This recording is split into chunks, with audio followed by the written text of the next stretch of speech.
Good morning and welcome distinguished guests and esteemed community members. We would like to welcome you all to the Australian Arab Culture Forum Festival. Your attendance is highly appreciated. We wish you a joyful time with the program that has been prepared for today's festival. My name is May Juni. I'm going to be your MC for today's proceedings.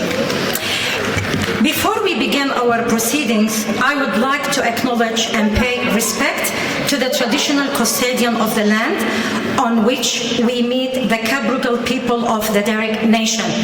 I would like also to pay my respects to Aboriginal, Torres Strait Islander people in attendance today. Please stand for the national anthem.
Housekeeping for Casula Powerhouse.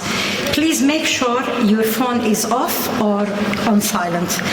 If in case of emergency or fire, there's a door behind us and through the cafe. If you need toilets, it's just from the left side till the end.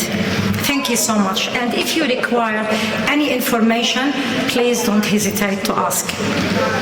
Australian Arab Multicultural Forum Festival aims to bring different communities together to celebrate diversity and encourages multicultural community groups to come together and showcase their tradition and heritage, to go through music, dancing, cultural displays, and food stalls.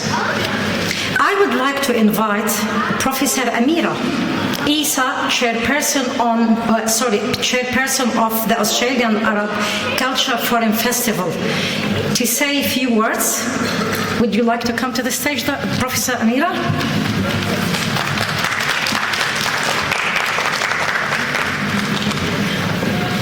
صباح الخير وأهلا وسهلا بكم. شرفتونا في هذا اللقاء الثقافي الراقي الذي يجمع معظم البلاد العربية باسم الهيئة الإدارية للمنتدى الثقافي الاسترالي العربي والهيئة المنظمة والهيئة العامة. أقول لكم شكرا لحضوركم الكريم. Good morning and welcome.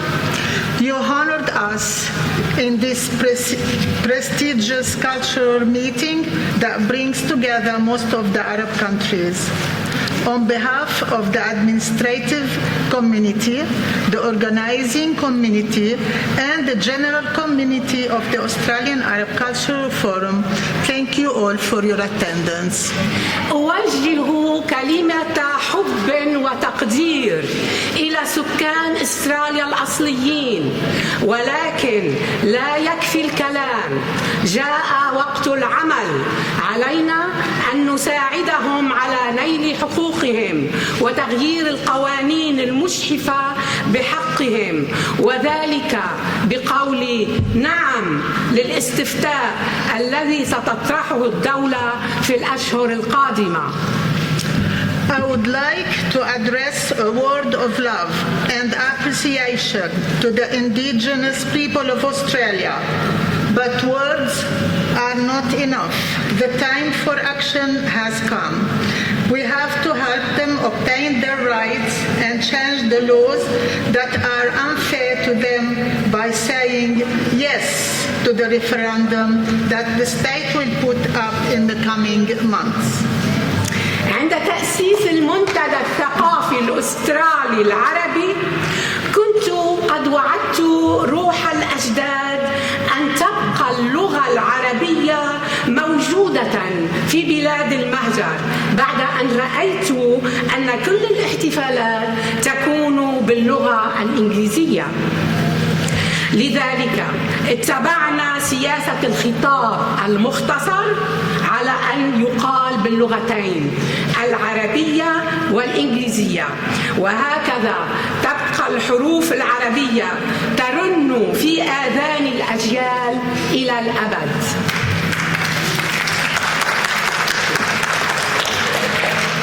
When establishing the Australian Arab Cultural Forum, I had promised the spirit of our ancestors that the Arabic language would remain present in the countries of diaspora. And here we are, following the policy of short speech, provided that it's said in both Arabic and English. And thus, the Arabic alphabet will remain ringing in the ears of the Arabic generations forever.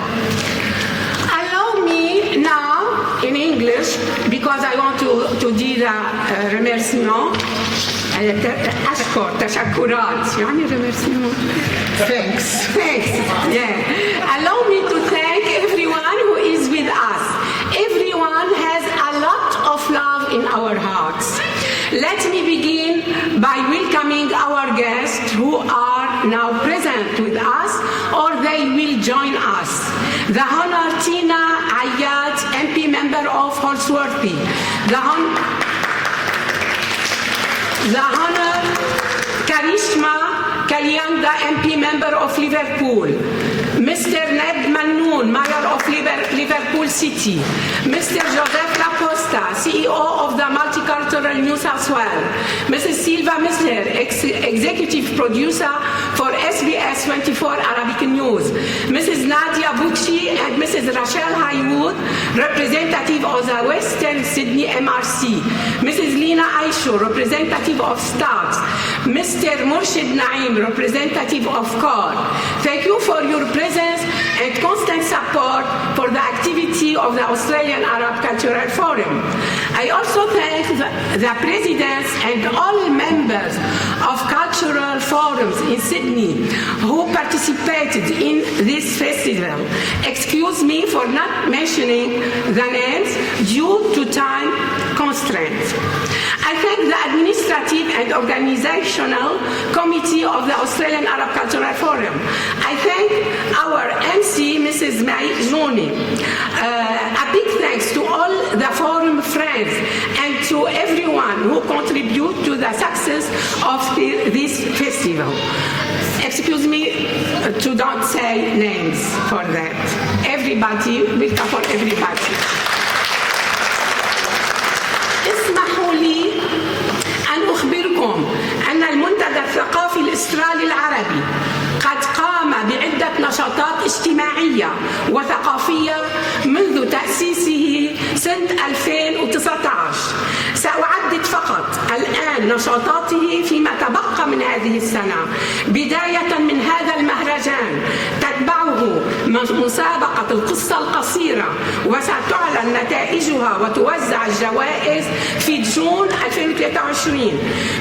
وفي شهر أيلول 9 و10 سبتمبر يقيم المنتدى في صرح جامعة غربي سدني فرع ليفربول مؤتمره الدولي الثاني بعنوان الحوار مع الذات ومع الآخر نافذة على مستقبل البشرية.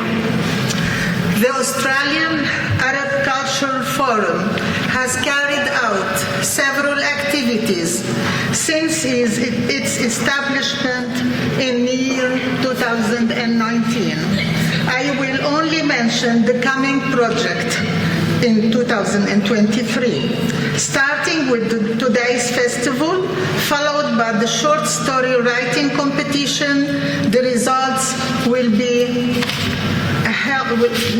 be announced and the prizes will be distributed on the 11th of June. Then the second international conference, which will take place on the 10th of September at the Western Sydney University, Liverpool campus. The conference's topic is a dialogue between the self and the other, reading into the characteristics of the human condition. Big thanks to the Liverpool Council in the person of its mayor, Ned Manoon, who supports and encourages our cultural activities that seek to preserve the Arab cultural force in Australia. وشكرا لحضوركم وشكرا لإصغائكم، وأتمنى أن تمضوا أوقاتا ممتعة مع ثقافتنا العربية التي نعتز بها جدا. وشكرا. So last, on behalf of the Australian Arab Cultural Forum, I would like to thank you all, and I hope you enjoyed the day. Thank you for your presence. Thank you, Professor Amira, and thank you, Gara. Now, I would like to invite the first Australian Lebanese Muslim woman elected to State Parliament, Tina Ayad, member of Holsworthy.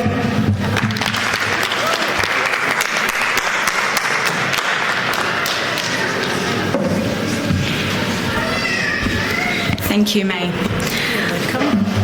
I would like to begin by acknowledging the traditional custodians of the land on which we meet and pay my respects to their elders, past, present and emerging. Ahlan wa ahlan wa sahlan, and welcome to southwestern Sydney. It's a great venue here at the Kusula Powerhouse. I'm delighted to be here with you all today celebrating the Autumn Harmony Arabic Festival. This festival is an opportunity for us to come together and celebrate the rich cultural heritage of the Arabic community in Australia. Australia is a multicultural society, and it is the contributions of communities like the Arabic community that make our country so diverse and vibrant. This festival provides us with a wonderful opportunity to learn more about the Arabic culture and to strengthen the bonds of friendship between our communities. Despite the challenges of the past, we have come together today to celebrate the rich, diverse culture we have here in southwestern Sydney and across our great state. The Autumn Harmony Arabic Festival is a fantastic opportunity to get together and celebrate music, art and food that make the Australian Arab culture so unique and special. I want to take this opportunity to thank the organisers of this event for their hard work and dedication in bringing us all together, in particular Professor Amira Isa. Well done, congratulations and thank you for this. Let us continue to celebrate our diversity and work towards a brighter future for all Australians. Thank you. Shukran, Ms. Ayad, and thank you so much. Now, please join me in welcoming the Mayor of Liverpool, Ned Manoon.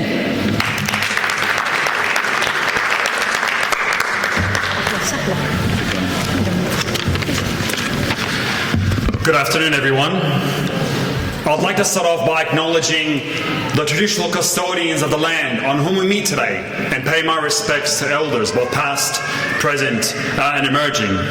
I'd like to acknowledge the newly elected member for Holsworthy, Miss Tina or Fatin Ayad, to Dr. Amira Isa, the chairman of the Australian Agricultural Forum, to Joseph Laposta, the CEO of Multicultural New South Wales, and to all the other distinguished guests, ladies and gentlemen who are here with us today, ahla wa sahla. Welcome to the Casula Powerhouse. Last week at this time, I had conducted in this building, spent the morning conducting 280 new citizens in our citizenship ceremonies.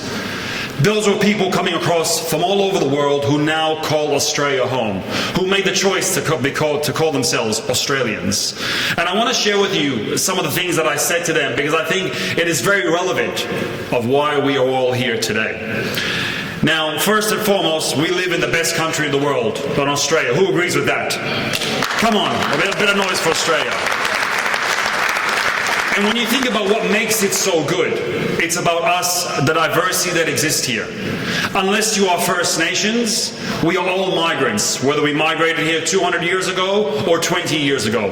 We are all migrants into this wonderful country as equals, working together to build this amazing nation. And migration, unlike many other things in life, is a choice that we all consciously made. Because when you think about it, we didn't choose to be Arab. We didn't choose our names. We didn't choose pretty much our religion. Our parents gave us all that. But for all the migrants that are in this room, which pretty much looks like everybody, I would say, we all made the choice to be an Australian. Now, what we see here in this country, what's going on now, will be recorded in the history books. In hundreds of years, people will read about what's happening, what we're experiencing right now in this 30, 40, 50 years of Australia. Because it is the first time in human history, I want to emphasize that. The first time in human history where the world has gathered together in one place. Yes, you have migration that happens in other countries, but it's so, you might have one or two from a particular group or a particular country, but when you come to Southwest Sydney and you literally have 150 different nationalities plus living here, you truly see what this melting pot exists. And we are all working together to build a better country. And why I say that is because, and it's very relevant to what we're here today, is because what we have just gone through, in 50 years down the track, Australia will still be a migrant nation. But it won't be going through the migration that we have just had, because we'll be second and third and fourth generation. Our children, our grandchildren will start losing their language, will start losing their culture and their heritage, the dress, the food. We don't want to lose the food, of course not, right? But you can imagine what happens to Australia if we lose that bond and that connection. Australia becomes weaker. That's why it is so important to have events like today, where we go out there and we celebrate culture. We celebrate this. And to that, I want to thank Dr. Isa for you and your team for your work and effort in ensuring this happened today and continuing driving on, because in 50 years in Australia, we want to see this continuing to happen. And not just the Arab culture, but all cultures. That's why now, as the mayor of Liverpool, I've been back for just over a year now, that's why we are changing our programs to live by this. You cannot just say we're a multicultural country or a multicultural city and that's it, but our actions need to speak louder than our words. That's why now we are, this year, for the first year ever, we are now having a series of cultural events down on Macquarie Street Mall. So for those of you who went to Blessed Nights, did you guys go there and check it out? Blessed Nights was a celebration of pretty much the Arab culture, because that is the cradle of obviously the main religions of Islam, Christianity, and Judaism. And that's what we celebrated down there. We're also going to we celebrate early in the year lights and lanterns for the South Asian culture. In 2 weeks' time, on the 19th, we're having the Motherland Africano Festival, celebrating the 53 nations that exist in Africa. We're also going to be having our European White Christmas this year. We're going to have a Pacifica Festival. Our Starry Night will be running that again. All these are for one reason: right? To want to do what we're doing here today, but also to ensure that we all get to know each other and build bonds about each other's culture. And hopefully in future years, there'll be people from non-Arab cultures here learning about what our Arab culture is and what has done for society over the many, many years. Now, as the mayor of the city, every mayor thinks they live in the best city, which, Liverpool is a fantastic place, and I agree with that. But now I get to talk about the Arab culture because being born, my father was born in Sierra Leone, but my mother was born in Lebanon. I can talk how wonderful and beautiful the Arab culture is. And its impact, because the impact that it's had on the world, because many people don't know about it. You can look at people have done doctorates about how Arab culture has been portrayed negatively in Western media. There's really good readings out there to go out there and see. And I think it's important that we break down those barriers. So, for example, who knows that camera was because that word camera is an Arab word because of the person who noticed about how light reflects and transverses. I don't know, I'm not a scientist, I can't explain it, but I can assure you it's true. We have El Camera, we have El Jabra, once again, algebra. Imagine a word there, which probably not many of us, actually I imagine there's a few of us who are good here, not me, but an invention, a theory that has led to so much transformation into the world, which takes us up into space with those sort of theories. Coffee, the goat herder who noticed that after eating this special bean, that the goats would become very excited and a bit more energetic, right? That contribution has come from the Arab culture.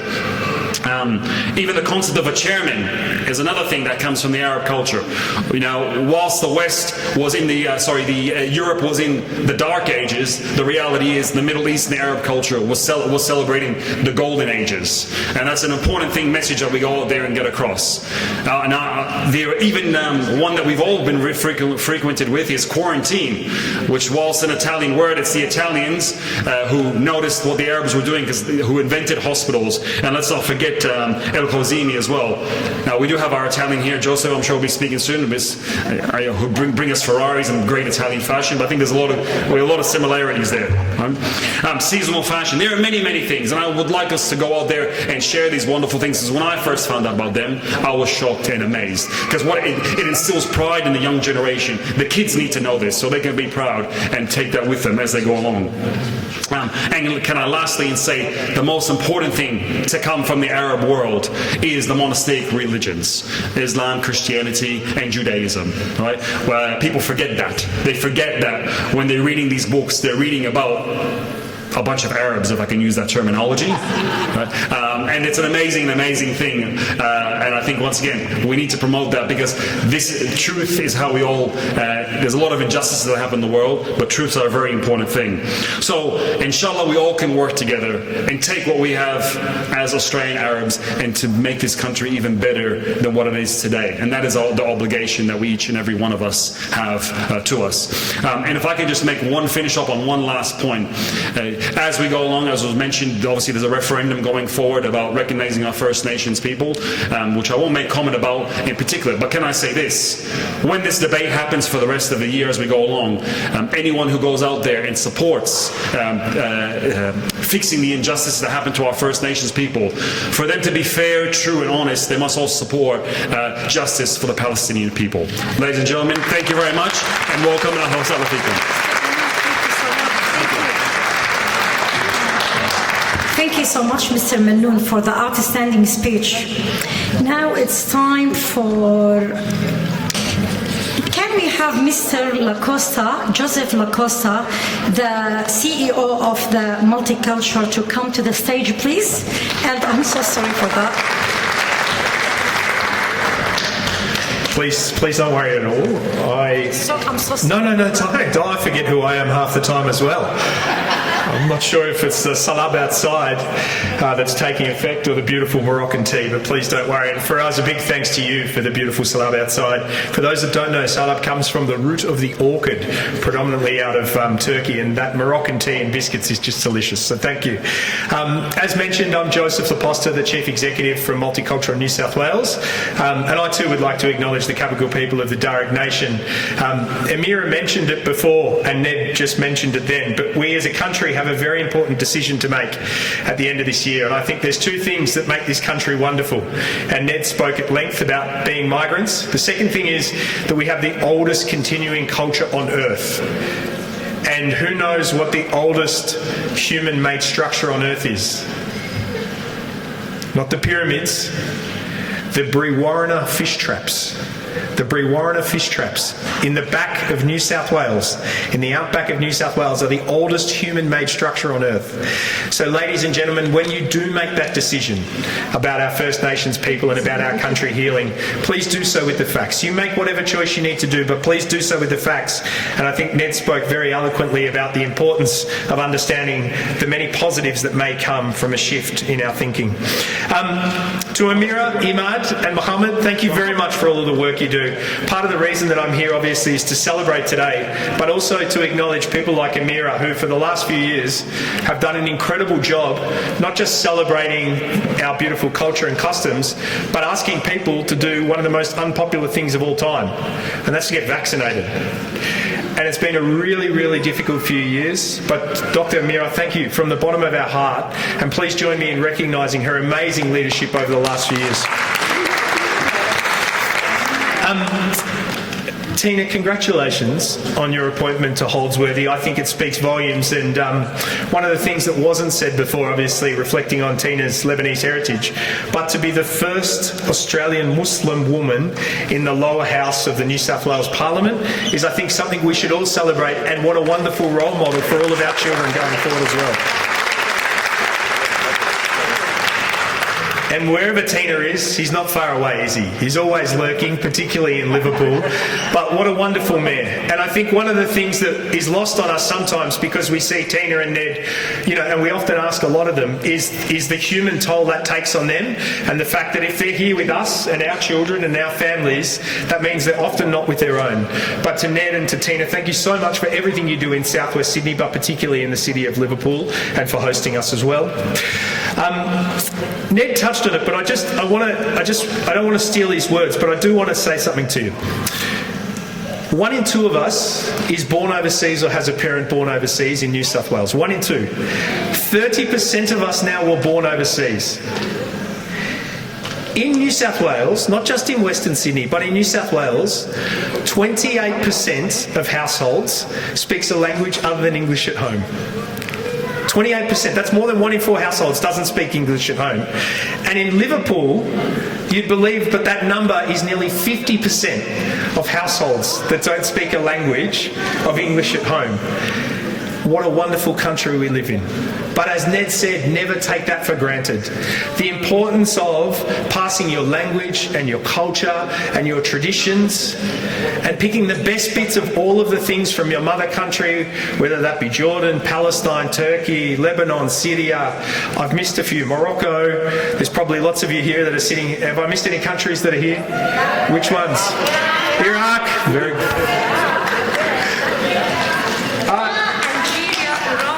What? Algeria? Algeria. Wow. Oh, this might go on all day. I'll keep going.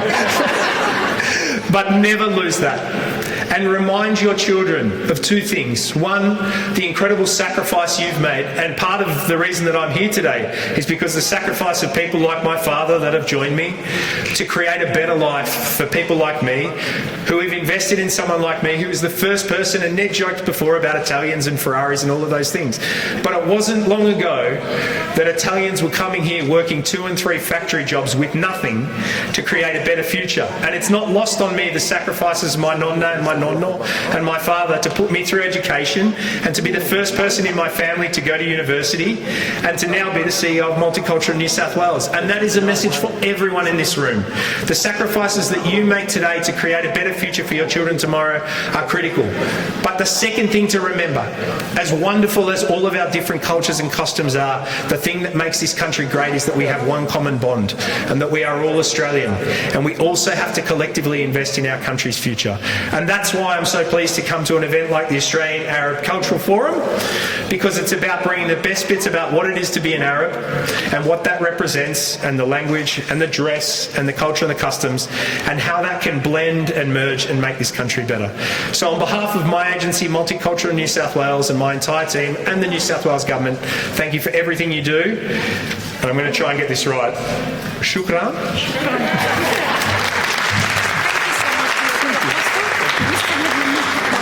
No way. Yeah. Thank you so much. Thank you so much, Mr. Laposta. And from SBS Arabic 24 News, please welcome the executive producer, Mrs. Silva Mizher.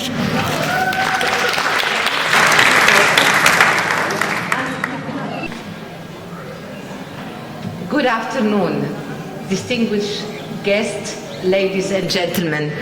My name is Silva Mizher and I'm the executive producer for SBS Arabic 24. And I would like to acknowledge the traditional owners of this land and pay my respects to their elders in the past, present and emerging. I'm extremely happy today to join you to enjoy a taste from home, to enjoy a display, food, art, clothing, and music, even dabke, from my homeland. It's part of where we came from, of many of us here, where they came from. It's part of our identity. And to be able to see it in this manner, to enjoy it, to live it even every day, and to eat it makes me so grateful for our beautiful and beloved Australia. Eating the manoush or drinking the sahlab is way more than nice food. It's a taste from home. It's a sweet taste of our past, of our mother country, cherished, anchored in our hearts, a taste we love to share with the world and with Australia. That's what our multicultural society is all about. It's cross-cultural learning about each other, and it is so enriching. Thank you, Professora Amira Isa, and all the forum for working tirelessly to showcase our Arabic culture and traditions as it enhances awareness, harmony, and inclusion. At SBS Arabic 24, we're always proud to cover these cultural events because they do raise such cross-cultural awareness in the society. And please don't hesitate to listen to our digital radio. It's just a reminder, and to our SBS audio app or TV channel 36, and enjoy our open discussions about identity, past and all that, and homeland. SBS is proud to always be your voice in your language in Australia. Again, thank you so much for Professor Amira Isa, for the forum, for this great work and huge efforts to put together an event like this. I do know it takes a lot of efforts. I don't know where you bring your patience and honestly your creativity all the time. You surprise us, Professor Amira. We are very proud of you. Thank you for bringing our rich Arabic culture to Australia. We do really, you make us feel proud of this heritage, of this rich heritage. You made me even proud today to wear my abaya. So again, thank you for bringing always in every event you put together the countries where we are all coming from. So it's such a pleasure to be here. I would like to say a few words بالعربي. شكرا من قلبي لإلك صديقتي البروفيسورة أميرة عيسى، عم تحضري لنا بلداننا، سقفتنا بطريقة راقية بالفعل نفتخر بها، وعم تخلينا مش بس نحب تراثنا، عم تخلينا نفتخر فيه، وخليك عم تحكي عربي. شكرا and enjoy the event, and again congratulations for the forum. Thank you so much, Ms. Mizher, and I agree with you. Thank you so much for Professor Amira to bring us all together to celebrate our culture.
قبل ما المكتوب يوصلي كانت قهوتي عم ترتاح بالدلة، وكان الصبح مدهدك ونعسان وفنجان بهال الشوق متهلي،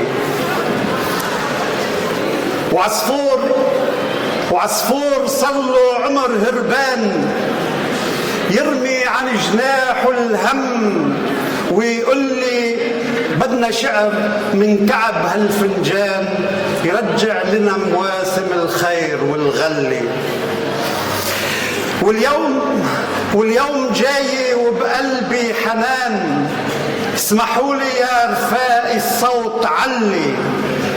الأميرة عروس الشعر بالميدان، نوقت حروفها عالصخر بيلين، وإذا بالبحر كل البحر بتحلي. وسدني يا أم الوفا وللفخر عنوان، قبل الشمس على الكون بتطلي، رمز الحضارة وحرية الإنسان، يا معدن اللون وحرمة الأديان، علمها فوق المجد متعلي. زقفي لسدني. اسمحوا لي عيار الصوت بعد علي، ومن هم الوطن اشربوا ملي، ورجع حلم من خاطري هربان، وازرع عدرب جروحنا فلي. من العراق من سوريا ولبنان، مطرح ما كان الكرم والجود متعلي، مطرح ما كان العلم والحرف ربيان، مطرح ما الأنبياء كانت تصلي. وسلطوا علينا مجموعة من الزعران، من عهد بالي وإقطاع اسملي، باعوا الضماير والشرف والأوطان، وخلوا الناس غريبة تعيش بالقلة. وسطوا علينا مجموعة من الزعران، من عهد بالي وإقطاع اسملي، باعوا الضماير والشرف والأوطان، وخلوا الناس غريبة تعيش بالقلة. يا رب بدنا بقى يتغير العدان، وتجار الكراسي تروح وتولي، ومش بدنا نرجع نعيش ومش بس بدنا نرجع على وطننا نعيش، بدنا بكرامة نعيش وبقدسنا نصلي. وشكرا. نحن كمنتدى ثقافي نهتم بالشعر وبالقصص القصيرة وبالأدب. لهيك حطينا هيدي الفقرة شعرية، هي صعقات بترجعكم تسمعوا للشعر ونحترم الشعر. أنا كنت بقصيدة بعنوان حب الهال، لما كنت عم وصل القهوة برا قلت لهم زيدوا لها حب الهال، فخطر على بالي إنه اكتب حبوا الهال. بنسمع كلنا إذا بتريدوا. حبوا الهال، حب هال غرس في بلاد عربية صحراء ملتهبة. حب هال هو شعر أجعد، هو عيون سوداء، هو زند يشق التراب يثبت الجذور. هو عبق شرقي، عبق شرقي هو بخور أشعل في قلوب معابد نور بوركت بأياد إلهية. حب هال انتشر في كل الأصقاع، فاح العطر وانتشى الفكر في فضاءات العلم، وسارت مواكب الإلهام، سارت مواكب الإلهام تخبر التاريخ عن قصص الإبداع. حب هال تفتح وزهى ونثر عطره في كل البلدان. وشكرا. القصيدة اسمها غربة. اسمنا قصيدة هي حوار مع النفس. غريبة كنت هناك، غريبة كنت هناك حين كان الموت سبب اسم على الهوية. غريبة كنت هناك حين انقسمت مدينتي إلى شرقية وغربية. وغريبة أنا هنا، لا أهل لي، لا صحبة ولا حارات طفولة، لا شيء يشبهني، لا شيء ينتمي إلى أحلامي. قلت سأعود ذات غد، قلت سأعود ذات غد عندما تنجلي الغيمة هناك. ما زالت حقيبتي تقبع في الزاوية ملأى بالوعود والضجر، محملة بتعب السنين تنتظر قطار العودة. مر القطار سريعا، مر زماني سريعا، وما زال وجعي هنا، وما زال وجعي هنا يؤجج حنيني إلى هناك. شكرا. ذكرتك بوحا يذيب القيود، فكنت البداية والمنطلق، وأسدلت سترا وراء الجمود، وراء التكتم والمنغلق، وواريت بابا يسد الشرود يواري تذكر طيف عبق. حملتك نورا بقلب الصغير، تراك شعرت بذاك الألق، وخبأت عنك شعورا رقيق، سنونا طوالا وعمرا سبق. فكنت بصدر الأنين الشجي، وكنت لروح الندى والودق. فيا بوح قلب بصدر عليل، ويا بعض نجوى وبعض أرق. وبحر تلاطم أمواجه قبيل الغروب وعند الشفق، فبعثر في القلب أصدافه، فتاه بلقياك والمفترق. تراك أعدت الشجون وأحييت روحا، أزحت العبق فجئت ربيعا لقلب يموت، لينمو ضرارا كعود الحبق، فمر كحلم رقيق حنون ليترك ذكرى وبعض ألق. هي كلمات كل مغترب عنده صراع بداخله بين وطن الأم وبلد استراليا أو بلد اللي نسكن فيها حاليا. تكسرت أجنحتي في سماء الغربة، رمتني الأقدار على شواطئ البحار في منفى بعيد عن عيون شرقي. وجدتني حرية من عصور الإنسانية اسمها سدني، لا تشبهني، لغتها لا تدخل أذني. أمسكت بيدي وخاطت جروحي، احتضنتني وتبنتني، أعطتني اسمها وجواز العبور. أحببتها ولكن رائحتها لا تشبه رائحة أمي. لم يستطع إكسيرها إيقاف نزيف الحنين في شراييني. تهت عن طريق العودة وأصبحت كالنورس، أقطعت الانتظار على شواطئ البحار. ما زالت أجنحتي قصيرة، أنا صريعة الاختيار بين جزر يقذفني وبين مد يجذبني، بين غربة تستوطنني ووطن يغربني. وشكرا. تحية منا لك يا مدينتي يا عاصمة الرشيد. تحية منا لك يا مدينتي يا عاصمة الرشيد، يا صاحبة العلم والمجد التليد. مسكينة أنت لم تعرف الهدوء أبدا، فكل زمان لديك احتلال جديد. مسكينة أنت لم تعرف الهدوء أبدا، فكل زمان لديك احتلال جديد.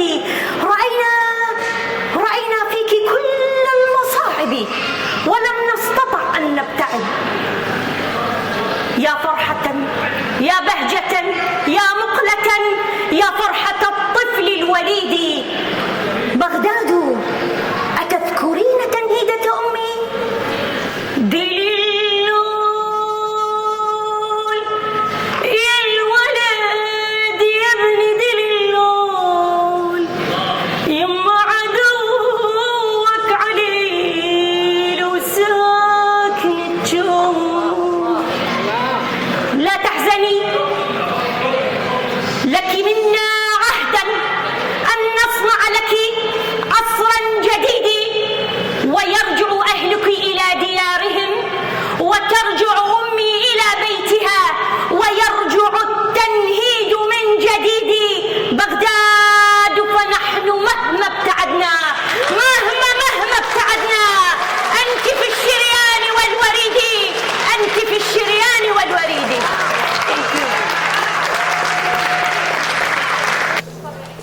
الرجاء من جميع الشعراء التوجه إلى المسرح لياخذوا دكتور محمد اميزنج، سمر المجدوب، جيل دعيد، أسير البدني، and بروفيسور أميرة البدن، أسير البدن.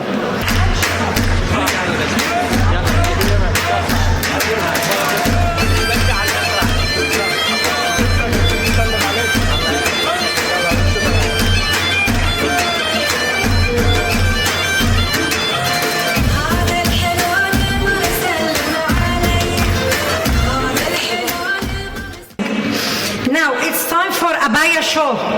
يلا أهلا وسهلا. هذا الحلو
العربيات للتوجه على المسرح.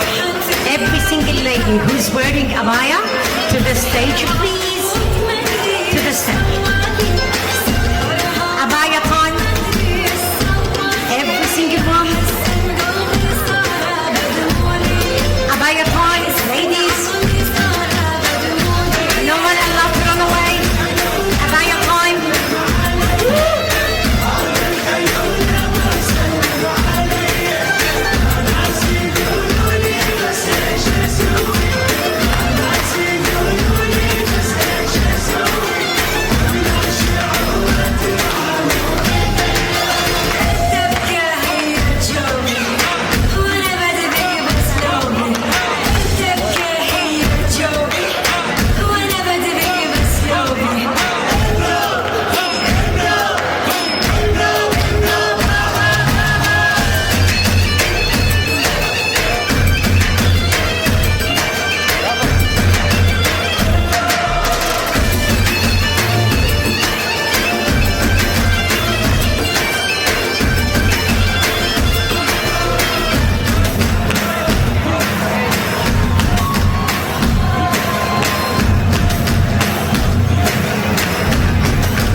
The Arabic traditional song with Bashar Hanna, and everyone will get the opportunities to learn how to play oud with the artist Rab Al-Tayyib.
احنا اليوم عندنا ورك شوب في كسولة باور هاوس في المهرجان في مهرجان المنتدى الاسترالي العربي في استراليا.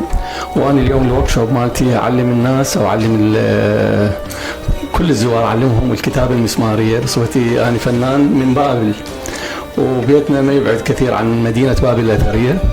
وأنا تعلمت هذه الكتابة وأنا طفل، أيام ما كنت أجيب الطين من الشط، شط الحلة، وأرسم أنا أحاكي النصوص البابلية.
تترجم الصوت. هسه شوف هذا صوت مطلق، بس اذا سويت هيك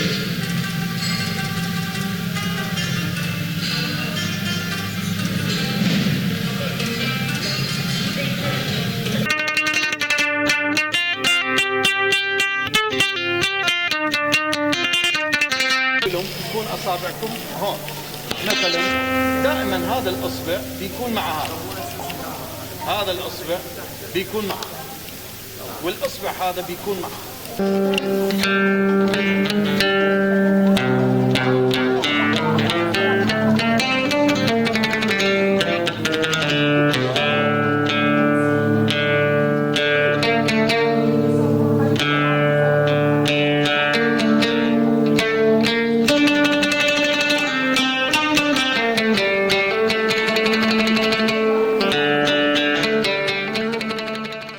Now it's the best time.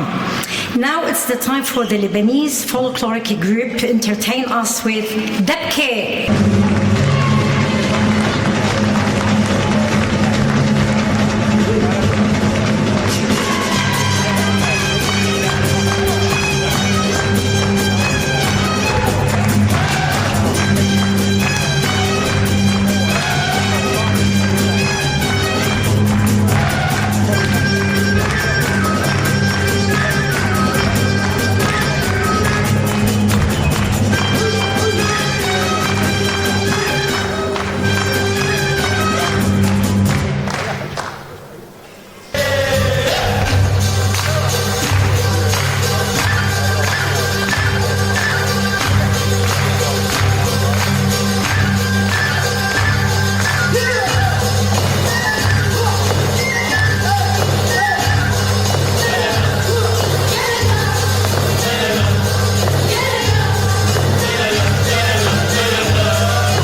brings us to the end of today's festival.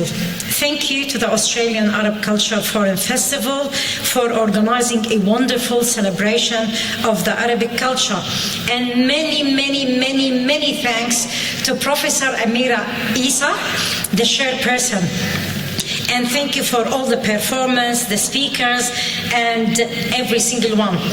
And I want to say thank you المخرج سمير قاسم, المخرج رافق العقابي, الإعلامي داوود عزيز, and also to Kasula Powerhouse. There's people behind the stage who was helping us all the time without stopping.